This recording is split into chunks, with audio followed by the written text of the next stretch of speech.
आपने केयरफुली नहीं देखा तो आपने प्लस और उसका डिफरेंस निकाल दिया, लेकिन आपने क्वेश्चन देख लिया। क्वेश्चन के अंदर हम स्टेटमेंट पढ़ेंगे क्या था, differentiate f of x plus g of x and f of x minus g of x. इसका मतलब ये है कि हमने एफ ऑफ एक्स और जी ऑफ एक्स को का डेरिवेटिव लेना है, लेकिन सबसे पहले हमें एफ ऑफ एक्स और जी ऑफ एक्स का सम फाइंड करना है। ठीक है, हमारे पास जो फंक्शन गिवन है वो इसके साथ गिवन है एफ ऑफ एक्स, दूसरा फंक्शन में गिवन है जी ऑफ एक्स। ठीक है, तो उसका डेरिवेटिव लेने से पहले जिस चीज़ का डेरिवेटिव लेना है वो चीज़ हमें कंप्लीट करनी है। डेरिवेटिव हमने लेना है एफ ऑफ एक्स और जी ऑफ एक्स का। मैंने सबसे पहले क्या किया, एफ ऑफ एक्स और जी ऑफ एक्स को मैंने ऐड कर दिया, प्लस कर दिया f of x plus g f of x आपका plus 7 plus g of x plus.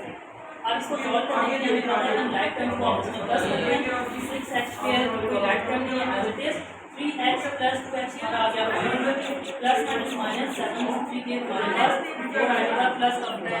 ठीक है, अब उसके बाद सबसे पहला स्टेप जो हमें था एफ ऑफ एक्स और जी ऑफ एक्स चाहिए था, वो हमारे पास हो गया। अब इसके बाद इस चीज़ का डेरिवेटिव लेना है। अब फंक्शन हमारे पास एक नहीं है, दो फंक्शन का सम हमने फाइंड किया है, तो हमारे पास एक नया फंक्शन है, तो डेरिवेटिव इस नए फंक्शन का लेना। ठीक है, तो जो भी रूल हमने कल डिस्कस किए वो सारे के सारे इसके ऊपर अप्लाई करेंगे। इसका differentiate with respect to x का मतलब कि आपका वेरिएबल एक्स है, derivative with respect to x होगा। आपका फंक्शन जिस भी वेरिएबल में है डेरिवेटिव में आपने उसके रिस्पेक्ट से लेना है। ठीक है, दैट्स इट। यहाँ पे तो y होगा तो direct differentiate with respect to y होगा। अब हमारे पास डेरिवेटिव हमने लिया left side as it is आ जाएगा, तो लिमिट टर्म का क्या है डेरिवेटिव लेना है। राइट साइड पे आपके पास तीन टर्म्स हैं, ऊपर में जा सकता है कि अगर एक से ज़्यादा टर्म्स या एक से ज़्यादा फंक्शंस ऐड हो रहे हैं या सेपरेट हो रहे हैं तो हर एक का डेरिवेटिव सेपरेटली उसके साथ है। तो यहाँ पे हमारे पास 6x² है, 6x² का डेरिवेटिव एज इट इज अपने साथ आया, मैंने अभी यहाँ पे सॉल्व नहीं किया, सिर्फ डेरिवेटिव उसका लिखा है इसके साथ। 5x का डेरिवेटिव एज इट इज उसके साथ लिख दिया, -4 का डेरिवेटिव एज इट इज उसके साथ लिख दिया। पहले स्टेप में सिर्फ मैंने डेरिवेटिव्स लिखे, मैंने सॉल्व नहीं किए। अब अगले स्टेप में अगर हम आते हैं तो यहाँ पे 6x², अगर मैं 6 को छोड़ दूँ तो बाकी हमारे पास क्या है x² ना। अब x² के ऊपर अगर मैं पावर रूल लगाता हूँ तो पावर रूल क्या कहता है, पावर शुरू में पावर में से एक, तो सिर्फ x² का डेरिवेटिव लेंगे तो हमारे पास क्या आएगा 2x, लेकिन इसके साथ भी फंक्शन में क्या है 6 है, तो वो 6 के साथ मल्टीप्लाई होकर क्या बन जाएगा 12। अगर बात समझ आ गई तो आप कहते हैं कि 12 कहाँ से आया।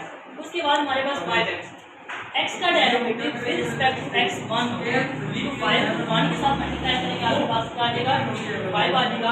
आखिरी टर्म हमारी कांस्टेंट है, तो कांस्टेंट का डेरिवेटिव तो हमेशा 0 होता है, तो कांस्टेंट का डेरिवेटिव हमारे पास 0 आ गया। ये वैल्यू सारी कैंसिल। अब ये वाली चीज सेम यहाँ पे हमने फंक्शंस को ऐड करके डेरिवेटिव लेना था, इसी तरीके से हमें फंक्शन क्या करना है सब्ट्रैक्ट करना है, उसके बाद उसका डेरिवेटिव लेना है। मैंने अगेन दोनों फंक्शनों को पहले सब्ट्रैक्ट किया, उसके बाद ब्रैकेट के नेगेटिव ऐड, तो आपकी ब्रैकेट के अंदर सारी टर्म्स के सिम्बल्स क्या हो जाएंगे चेंज हो जाएंगे। ऐड करके आप सॉल्व करें, आपके पास डिफरेंस निकालने के बाद ये नया फंक्शन है।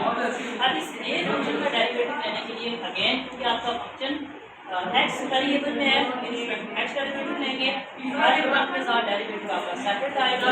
यहाँ पे अगेन आपका लगेगा पावर, ठीक है, तो आपका क्या आ जाएगा शुरू में आ जाएगा और x की पावर आपकी आ जाएगी 1 और उसके बाद +12 होंगे। अगेन यहाँ पे x का डेरिवेटिव को हमारे पास x का विद रिस्पेक्ट टू 1 हो जाएगा, ये हमारे पास हो जाएगा।